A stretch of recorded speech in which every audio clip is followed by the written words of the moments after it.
12 आपके पास 24 है तो आप बोलोगे कार्बन कितने मोल है ना। अब नाइट्रोजन के 14 मास, आपके पास 28 ग्राम नाइट्रोजन है, क्या बोलोगे कितने मोल है।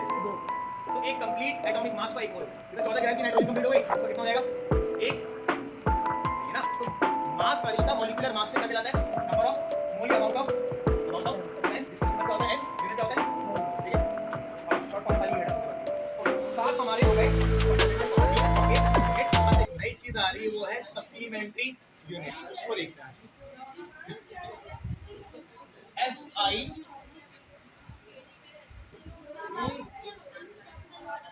Supplementary units.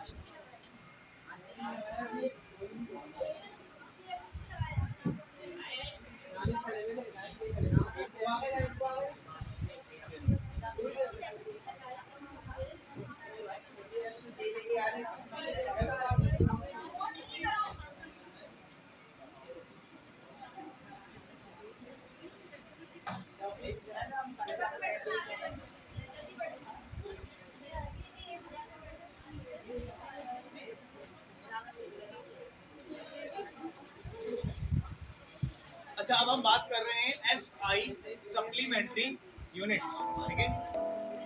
अच्छा, बहुत सारे यूनिट्स होते हैं SI में, जैसे 7 तो फंडामेंटल है, ड्राइव बहुत सारे। अब कुछ क्वांटिटीज हमारे पास ऐसी हैं जो कि खास तौर से ज्योमेट्री में पढ़ी जाती है। जब हम मैथमेटिक्स में ज्योमेट्री पढ़ते हैं ना, ज्योमेट्री, और ज्योमेट्री में खास तौर से मेजरमेंट करते हैं एंगल्स की, इसकी मेजरमेंट। तो उस सूरत में हमारे पास कुछ नए किस्म के एंगल आते हैं, जिनको ना तो हम SI यूनिट्स कहते हैं, ना तो बेस यूनिट्स कहते हैं, बल्कि वो क्या कहलाते हैं, सप्लीमेंट्री कहलाते हैं। मैंने वर्ड SI लगा दिया, अगर SI नहीं मिला तो हमारी सप्लीमेंट्री एंगल बोलेंगे, लेकिन वो सप्लीमेंट्री एंगल हमारे स्टैंडर्ड ही बना दिया, मतलब इंटरनेशनली उन्हीं को फॉलो कर रहे होते हैं, तो SI भी बोल सकता हूँ। लेकिन वो फंडामेंटल नहीं है, वो डिराइव नहीं है, बल्कि वो किसी तीसरी किस्म के यूनिट्स हैं, उनको बोलते हैं क्या, सप्लीमेंट्री। मतलब उन्हें कभी कभी इस्तेमाल करते हैं जब कोई जरूरत पड़ती है, ठीक है। तो इसमें लिखे मैंने,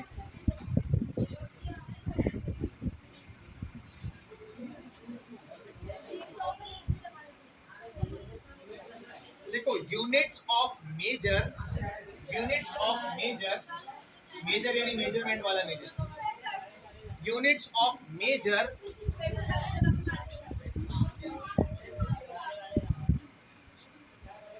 that are not part of the base units, that are not part of the base units, that are not part of the base units, that are not part of the base units in the SI system, in the SI system, in the SI system.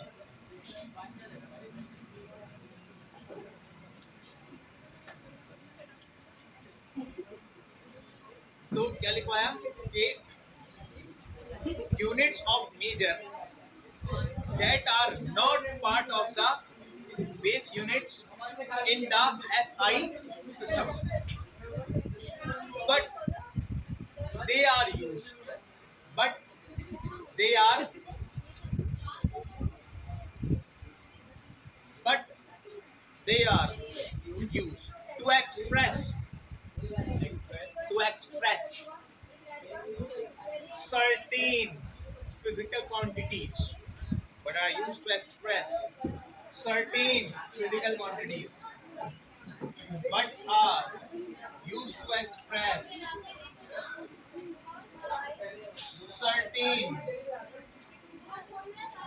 physical quantities, used to express certain physical quantities, अरे quantities, मिकदारें, quantities that are not directly covered by the base units, that are not directly covered by the base units.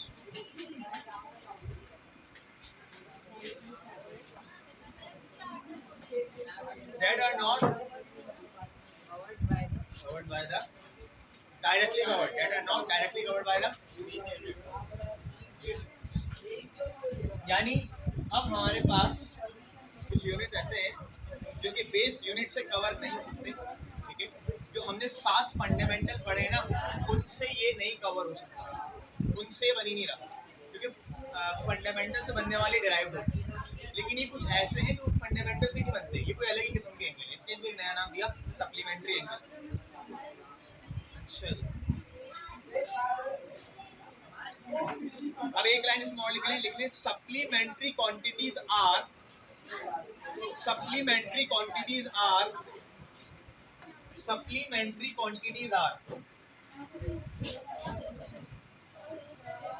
geometrical quantities, geometrical quantities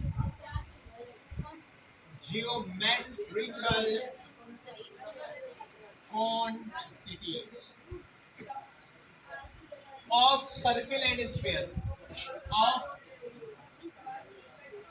circle and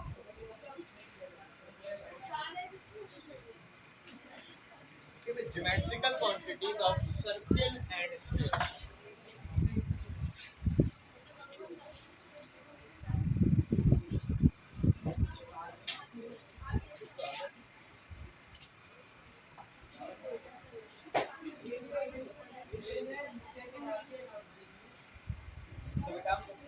बात कर रहा हूँ supplementary quantities, जो कि उन fundamental physical quantity से हटकर, ना तो ये फंडामेंटल क्वांटिटी में आ रही है, ना ये डिराइव्ड क्वांटिटी में आ रही है, ये उनसे हटकर, इनको बोलते हैं सप्लीमेंट्री क्वांटिटीज। इनका ताल्लुक किससे होता है? Geometrical quantities of circle and, जब हम सर्किल्स को पढ़ते हैं, स्फीयर्स को पढ़ते हैं, तो वहां इनका काम आता है हमारे पास, ठीक है। अब देखो, अब यहाँ आपको सिर्फ 2 एंगल बताए गए हैं, उन्हीं को समझेंगे, जो कि हमारे सप्लीमेंट्री में पढ़े जाएंगे। पहले बात करूंगा कि वो क्वांटिटीज कौन सी है, पहले हम बात करेंगे वो कौन सी क्वांटिटी है। आप यहाँ एक कॉलम में टेबल बना सकते हैं, फिजिकल क्वांटिटी,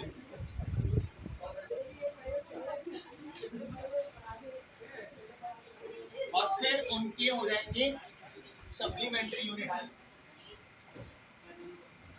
सप्लीमेंट्री यूनिट्स।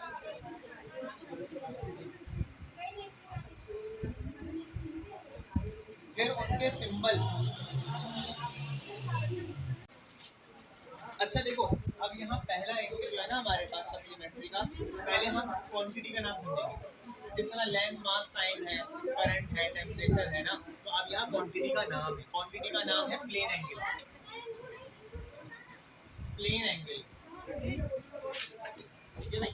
और दूसरी क्वांटिटी है आपके पास सॉलिड एंगल, प्लेन एंगल और सॉलिड एंगल, बस 2 क्वांटिटी पढ़ेंगे हम खाली, ठीक है, प्लेन एंगल और सॉलिड एंगल। और इनके यूनिट्स होते हैं, इसका होगा रेडियन, रेडियन, और इसका सिंबल होगा शॉर्ट फॉर्म में RAD, रेड। हमने बचपन में पढ़ा RED red, but RED red का मतलब है लाल, और RAD रेड का मतलब है सप्लीमेंट्री यूनिट। हाँ बोलो क्या? नहीं अभी इसका लिखा हूँ ना, लिखा हूँ। अच्छा, क्या लग जाए तो वो राशन बन जाएगा, फिर वो रेड हो जाएगा, रेड, फिर वो चूहा हो जाएगा। Solid angle steradian,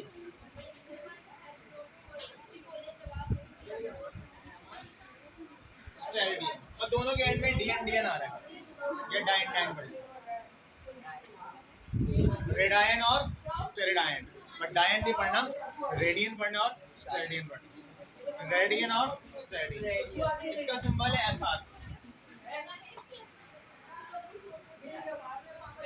plane angle, radian, solid angle, steradian.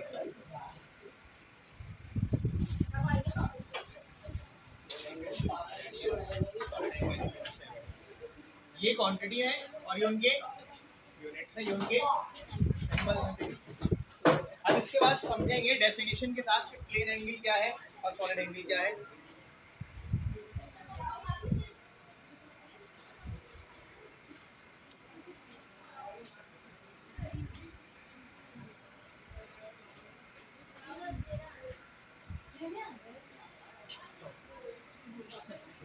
बता दिया इशारे कर दिए।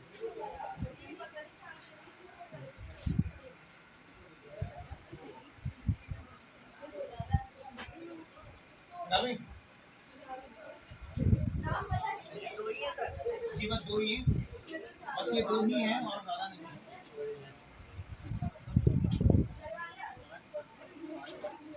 स्मार्ट वन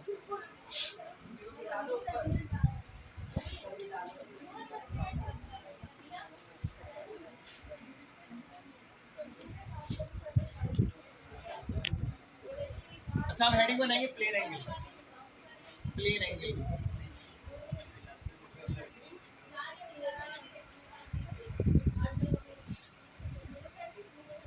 प्लेन एंगल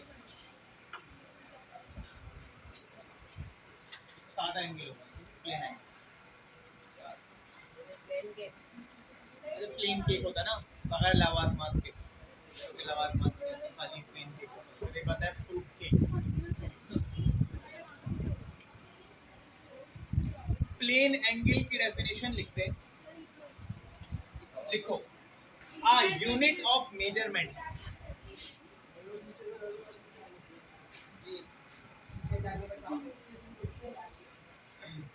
अच्छा एक सेकंड, ये जो डेफिनेशन मैं आपको लिखवा रहा हूँ ये असल में रेडियन की होगी। वेट वेट पहले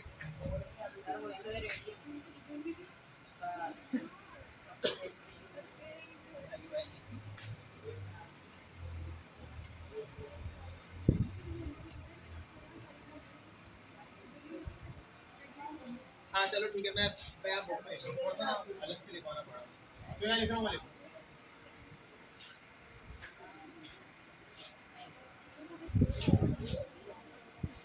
एंगल सबटेंडेड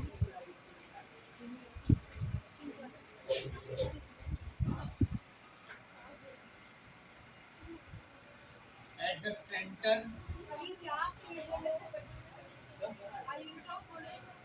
है? वो थोड़ा सा बाद में आएगा, थोड़ा एंगल सबटेंडेड जो मैंने यहाँ लिखा वो लिखो, angle subtended at the center of a circle।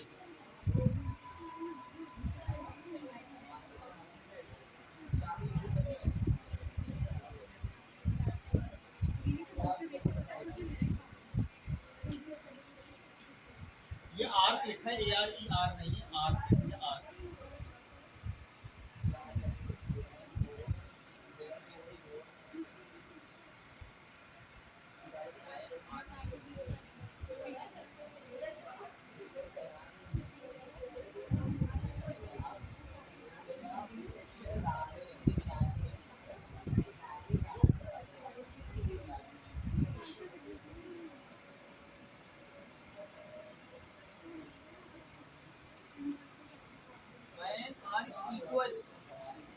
By an arc, equal in length।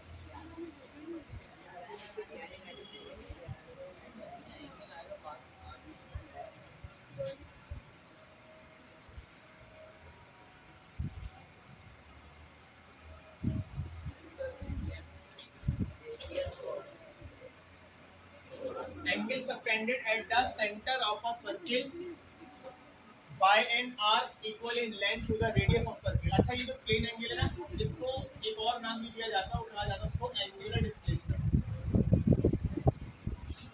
Angular displacement ये भी आप फिजिक्स में पढ़ेंगे भी आगे, और इसका नाम ये भी इस्तेमाल होता है, प्लेन एंगल या एंगुलर डिस्प्लेसमेंट।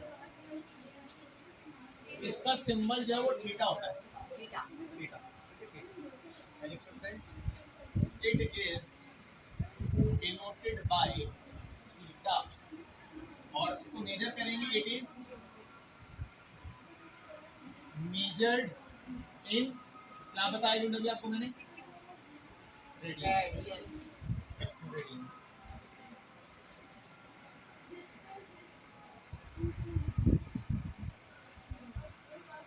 हम ये बना रहे हैं ग्राफ एक्स वाई एक्सिस को यूज करके। ये एक्स एक्सिस है, ये आपका वाई एक्सिस है, ये भी आपका एक्स है, ये आपका वाई एक्सिस है। ठीक है,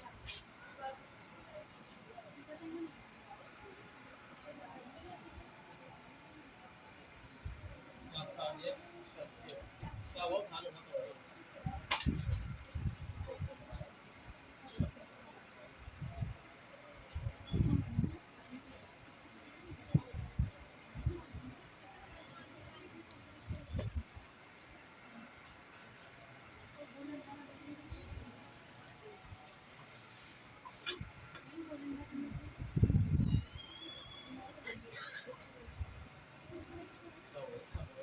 तुम्हारी पढ़ते हुए जान निकल गई, सारे मार्केट के लिखते हुए जान नहीं निकल सकती क्या?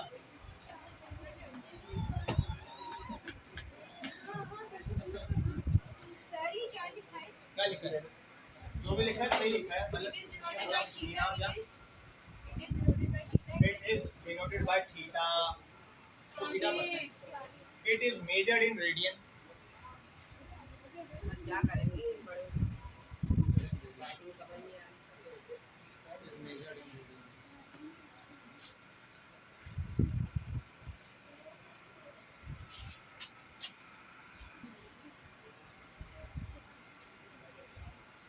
अच्छा देखो, मैंने ये बेसिकली सर्किल बनाया। अगर आप इसको सर्किल नहीं मानो तो आपका मसला है, लेकिन ये थोड़ा बहुत टेढ़ा मेढ़ा बना, आप इसको गोल बना सकते हो। इसका मतलब ही नहीं मैंने ऐसा बनाया तो आप जैसा बनाओ, आप पूरा गोल बना सकते हो, क्योंकि मैंने इसको मेजरमेंट में बनाया।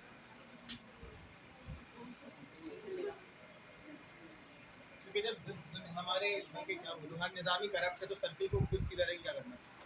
ठीक है, तो बहरहाल ये सर्किल है और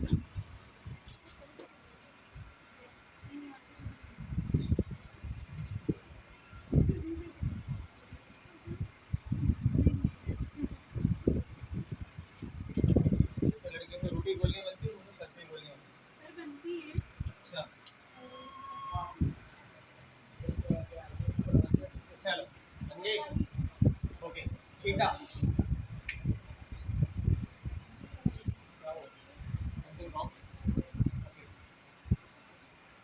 देखो, अभी तो हम बात करेंगे ना प्लेन एंगल की। किसकी बात करेंगे? तो इसका मतलब है हम बात कर रहे हैं सर्किल की, और सर्किल हमेशा 2 डायमेंशन में होता है। 2 डायमेंशन से बना दिए, उसको हम सिर्फ एक बोर्ड पे बना रहे होते हैं। अगर वो सर्किल 3 डायमेंशन में आ जाएगा, 3 डायमेंशन का मतलब है आपके हाथ में एक स्फीयर होगा, एक बॉल होगी। जो 3 डायमेंशनल सर्किल होता है ना, उसको क्या बोलते हैं? स्फीयर बोलते हैं। मतलब जो कि चौड़ाई में भी होगा, लेंथ में भी होगा और हाइट में भी होगा, उसकी तीनों डायमेंशन होंगी पूरी, है ना, कंप्लीट। बट ये जो हम सर्किल बनाते हैं ना, ये खाली 2 डायमेंशन के अंदर होता है, एक्स के ऊपर होता है और अब अगर ये इसमें मिसाल है, आपने रोटी बनाई, अभी रोटी का, अब आप सुनो, रोटी का आटा बेला, रोटी बेली ना, मतलब अभी रोटी बेली वो सर्किल है, रोटी बेली वो, अब रोटी फूल रही है, वो फूल रही है ना रोटी, अब पक्के जब रोटी को पकाते अक्सर रोटी फूल जाती है, तो फिर वो स्फीयर की तरफ आ रही है। एग्जैक्टली स्फीयर नहीं बनती, बट फूलने लगती है ना, तो वो 3 डायमेंशन के अंदर आ जाती है। नहीं फूल रही, जबकि ये प्लेन है, तो कितनी में 2 डायमेंशन के अंदर है। ठीक है, तो मान लो ये वो आपकी बेली हुई रोटी है, सर्किल है। अब देखो, अब यहाँ पे ये इसका सेंटर है सर्किल का, मैंने यहाँ एक एरो बनाया है, या मान लो ये एक क्लॉक है, क्लॉक की ये नीडल है, ये यहाँ थी पहले, फिर यहाँ से चल के इधर आ गई, या फिर ये मान लो ये एक नीडल है, दूसरी नीडल है, दोनों नीडल के दरमियान ये जो गैप आ रहा है ना, दोनों नीडल के दरमियान ये जो गैप आ रहा है, ये गैप आपका थीटा है, प्लेन एंगल है या एंगुलर डिस्प्लेसमेंट है। जैसे आपने पिज्जा की स्लाइस की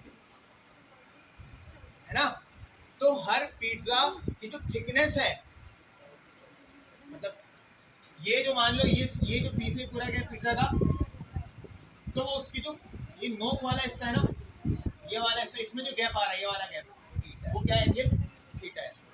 ठीक है, उसी को बोलेंगे प्लेन एंगल या एंगुलर डिस्प्लेसमेंट। हाँ, आप एक पिज्जा के जितने ज्यादा स्लाइस करोगे, हर एक स्लाइस का प्लेन एंगल उतना छोटा होगा, उतना बारीक होगा।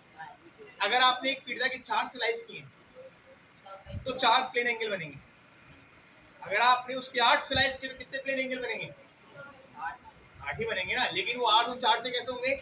छोटे और बारीक बारीक एंगल होंगे। ठीक है, तो देखो बेटा, अब इस पॉइंट से, इसको मैं मान लो मैं ये कह रहा हूँ, इसको बी कह रहा हूँ, यहाँ से यहाँ तक जो डिस्टेंस तय होता है ना, जो फासला कवर होता है, उसको बोलते हैं क्या? Arc length. जैसे आपको, इसको आप क्या बोलते हैं, प्रकार जो बोलते हैं आपसे, आप वो रख के एक आर्क नहीं लगाते ज्योमेट्री में, जो आर्क्स लगाते हैं, आर्क क्या होते हैं? इन कर्व्स को बोलते हैं। तो यहाँ से यहाँ का डिस्टेंस है आर्क, क्या है? आर्क। तो बेटा एक बात याद रखना, जितनी ज्यादा आर्क लेंथ कवर होती है ना, उतना बड़ा प्लेन एंगल बनता है। अब जो क्लॉक की नीडल है, अगर वो 12 से 12:15 पे आ रही है और दूसरी 12 से 12:20 पे आ रही है, तो बताओ किसका प्लेन एंगल ज्यादा है? तो 12 से 12:20 पे आ रही है। तो जितना बड़ा गैप होगा नीडल्स के दरमियान, उतना ज्यादा प्लेन एंगल होगा। ठीक है, और प्लेन एंगल को 2 एंगल्स में मेजर किया जाता है। एक उसका जेनियन एंगल, मतलब जो उसका अबाई एंगल है, हमेशा से पढ़ा जा रहा है, उसको बोलते हैं डिग्री। वो क्या है? जैसे मैंने बोला कि एक सर्किल गोल कब होता है, रोटी गोल कब बनती है, पिज्जा गोल कब बनता है, जब उसका एंगल होता है 360 डिग्री का। घड़ी की निडल 12 से चल के दोबारा 12 पे कब आती है? जब वो कितना एंगल मुकम्मल कर लेती है? 300। हाँ, यानी आप ये बात याद रखना कि 360 डिग्री बराबर है 1 सर्कल। देखो, यहां से चले यहां तक आ गए, ये कहलाते 90 डिग्री। फिर 90 180 प्लस 90 270, उसमें प्लस 90 करो, दोबारा घूम के आ जाओ 360। यानी जो आप 4 खाने बनाते हो ना, हर किसी का एंगल कितना होता है? 90 90 90 और 9 4 जा 36, तो 90 4 जा 3। तो एक सर्किल में कितना एंगल होता है? 360। वो जो एंगल है ना, बेसिकली वही हमारा कौन है? प्लेन एंगल होता है। ठीक है, अब हम यहाँ ये सीख रहे हैं कि हमें प्लेन एंगल का यूनिट डिग्री नहीं लिखना। जब हम फिजिक्स में कैलकुलेशन करेंगे ना, तो जो स्टैंडर्ड यूनिट हमने बनाया है वो डिग्री नहीं है, वो कौन है? रेडियन है। कौन है? इस तरह लेंथ के बहुत सारे यूनिट होते हैं, लेकिन एंगल के 2 यूनिट हैं। एक है डिग्री, दूसरा है रेडियन। जो हमें फॉलो करना है फिजिक्स में, वो कौन सा करना है? रेडियन फॉलो करना है। अब यहाँ समझते हैं, देखो पहले बात देखो, एंगल सबटेंडेड एंगल बना at the centre of circle. कहाँ बना? सर्किल के सेंटर पे। किससे बना? By and arc. जब आप एक आर्क लगाते हो जब भी तो एंगल बनता है, ठीक है ना, और equal to the radius of circle. यहाँ रेडियस का कॉन्सेप्ट क्यों आ रहा है बेटा? देखो, सेंटर से लेके यहाँ का फासला, ये फासला क्या कहलाएगा? ये फासला क्या कहलाएगा बताओ? नहीं पता? रेडियस किसी पता क्या होता है यार? ये एक स्लाइस की थिकनेस होती है, एक स्लाइस पिज्जा का जितना लंबा स्लाइस होता है वही तो रेडियस होता है। नहीं वाले बात समझते? याद वाले ये रहा सर्किल, ये रहा, इसको पहले हाथ हाफ करो, हाफ का फिर हाफ करो। जब एक सर्किल का आधा करते हो तो डायमीटर होता है। एक सर्किल आधा क्या होता है? सर्किल का आधा डायमीटर। यानी अगर आपने दो पीस कर दिए तो डायमीटर, 4 पीस कर दिए तो रेडियस, 4 के बाद जितने भी करते जाओ रेडियस में है। अभी देखो, अब यहाँ सेंटर से लेके सरफेस का फासला क्या कहलाएगा? इसको बोलते हैं क्या? तो इसमें सेंटर से लेके पॉइंट ए का फासला या सेंटर से लेके पॉइंट बी का फासला, ये दोनों फासले एक जैसे ही होंगे। क्या कहलाएंगे? ये रेडियस। तो जब एक रोटी गोल बनती है ना, सर्किल प्रॉपर होता है, तो हर जगह से रेडियस कैसा होता है? सेम होता है। हर जगह से रेडियस कैसा होता है? अब जो घड़ी चलती है, घड़ी की नीडल की लेंथ सेम होती है ना, और पूरा सर्किल मुकम्मल कर लेती है। अगर एक नीडल जो है वो, मतलब अगर घड़ी एग्जैक्टली गोल ना हो, घड़ी एग्जैक्टली गोल ना हो, तो वो नीडल घूम भी नहीं पाएगी, टकरा देगी।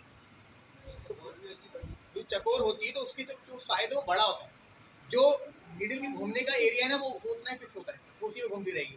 पूरा उसको प्रॉपर गोल घूमना होता है इसलिए। नाउ समझ गए प्लेन एंगल क्या है? मेजर किसमें करेंगे? रेडियन।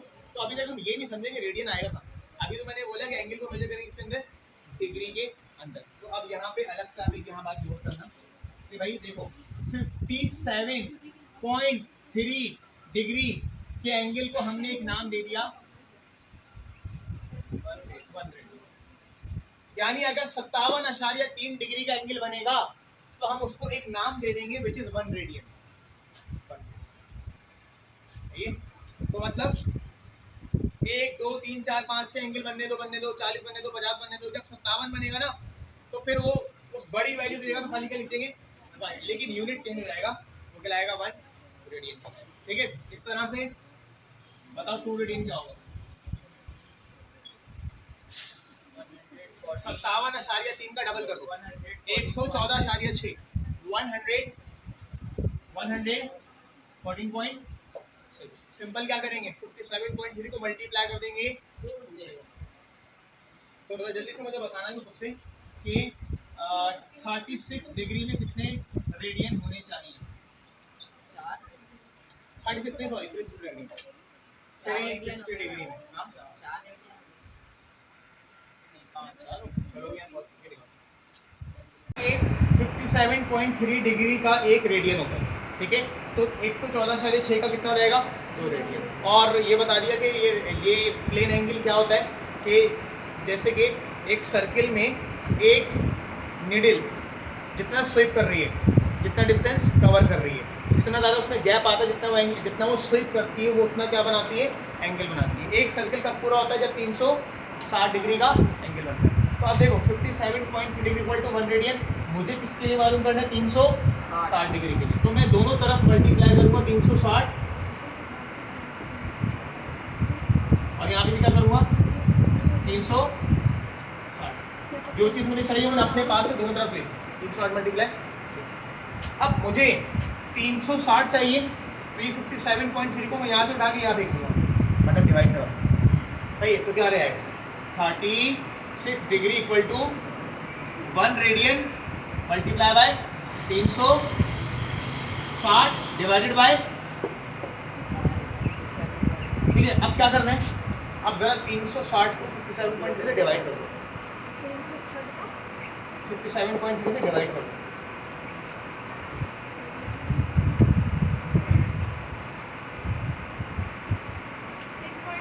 कितना है 6.2 360 डिवाइड बाय 57.3।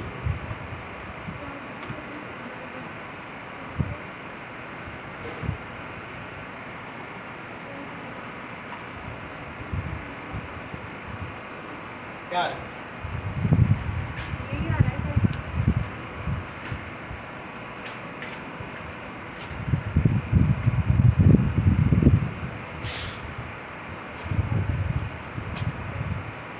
हाँ भाई कितना 6.2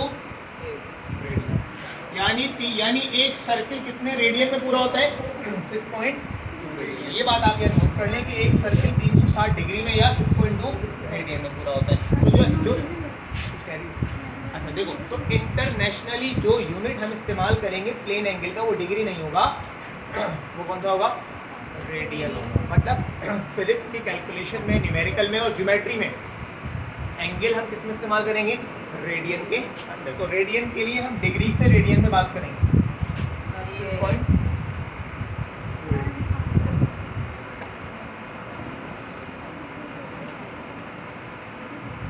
अच्छा,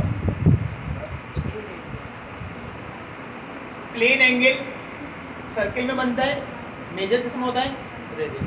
57.3 रेडियन 57.3 डिग्री बराबर होगा 1 रेडियन। देखिए पहले इसकी कहानियाँ खत्म करते हैं। हाँ, ये कांस्टेंट रिलेशन आ गया। ठीक है, इसकी कहानियाँ खत्म करते हैं, आखिरी बात करते हैं इसकी सॉलिड एंगल। बता दूँ अब हेडिंग बनाओ सॉलिड एंगल।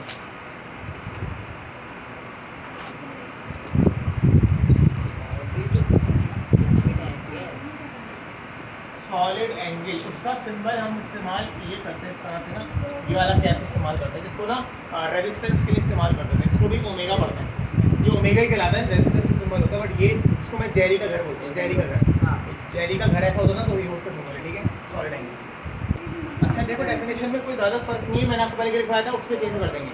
एंगल सबटेंडेड था ना, eight the centre of circle था, अब यहाँ पे सर्किल नहीं होगा, एट द सेंटर ऑफ क्योंकि प्लेन एंगल 2 डायमेंशन के लिए और सॉलिड एंगल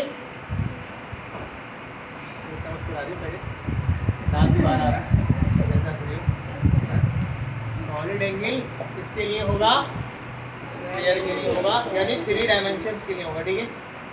तो लिखते हैं angle subtended at the centre of a sphere, at the centre of a sphere, नहीं भाई, at the centre of a sphere,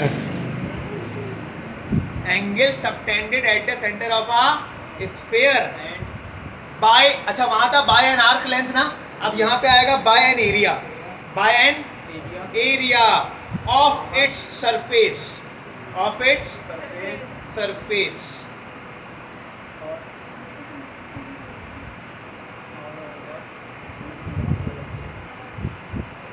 angle subtended at the centre of a sphere by an area of its surface is called solid angle, is called solid angle. यहाँ इसका इस तरह से ना formula भी लिख लेना, एरिया अपॉन आर स्क्वायर, ये इसका formula, A for area, r for radius. अब देखो यहाँ बनाएंगे 3 डायमेंशनल स्फीयर। अच्छा बनाने को तो मैं 3 डायमेंशन नहीं बना सकता, मैंने बोला है स्फीयर आप अज्यूम कर लो पूरी बॉल है ना। अच्छा अब इसमें क्या करेंगे,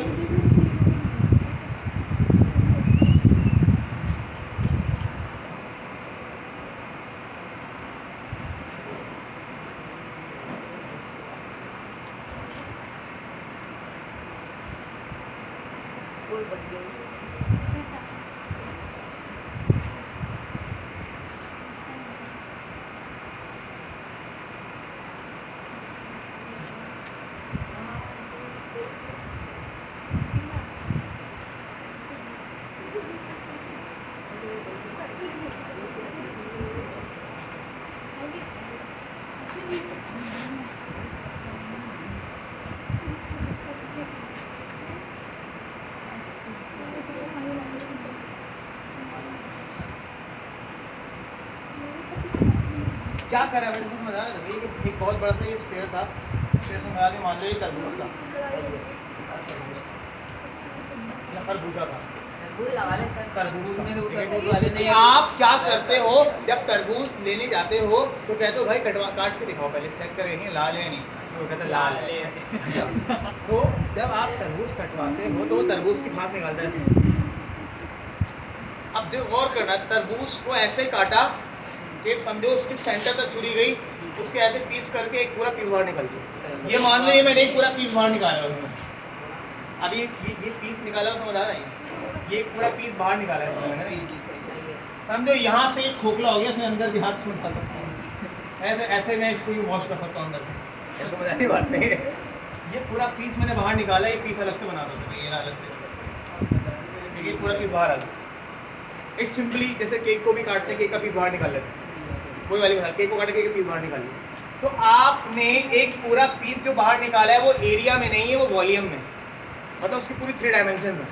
जैसे तरबूज की हाथ निकाली ना, तो अब तरबूज में ढक के देखेंगे इसके अंदर जो पूरा एक गैप आ गया होगा, ये वाला गैप जो कहाँ पे आया होगा, सेंटर पे आया होगा, जो गड़ा बन गया उसके अंदर फिर आप पानी डाल दो, तो वो जो उसमें गैप बन रहा है, सेंटर में गैप बन रहा है, वो 2 डायमेंशन में नहीं है, वो 3 डायमेंशन के अंदर, मतलब उसमें ऐसे पूरा हाथ घूम सकता है, तो पूरा हाथ घूम रहा है, इट मीन्स कि वो किसमें आ गया, 3 डायमेंशन में आ गया। तो वहाँ उसके सेंटर पे, उस स्फीयर के सेंटर पे जो एंगल बन रहा है ना, वो प्लेन एंगल नहीं है, वो कहलाएगा क्या, सॉलिड एंगल कहलाएगा, है ना। उस सॉलिड एंगल को अच्छा किस पर डिपेंड करेगा, देखो जितनी बड़ी भाग काटी है उसका ये वाला एरिया, ये सारा उसका क्या है, एरिया, जितना बड़ा पीस बाहर निकाला उसका एरिया, और उस एरिया के सरफेस से सेंटर तक का ये वाला फासला जो कि क्या कहलाएगा, आर। आर का मतलब क्या होता है, अगर आप सेंटर से पूरा कट कर रहे हो तो सेंटर से सरफेस का फासला क्या कहलाता है? रेडियस कहलाता है। तो देखो एरिया और रेडियस का स्क्वायर, इसका रेशियो निकालोगे तो जो आंसर आएगा वो कहलाएगा सॉलिड एंगल, और इसको मेजर किसमें करेंगे? स्टेरेडियन में, और सिंबल क्या होगा? S R. ठीक है, तो ये आपको डेफिनेशन लिखवा दी किसकी? सॉलिड एंगल की। और सॉलिड एंगल को मेजर किया जाएगा स्टेरेडियन में। और सॉलिड एंगल कब बनेगा? ये बनेगा 2 डायमेंशन में या 3 डायमेंशन में? 3 डायमेंशन में। सर्किल में बनेगा, प्लेन में, उसमें बनेगा, स्फीयर में? हाँ, स्फीयर में बनेगा।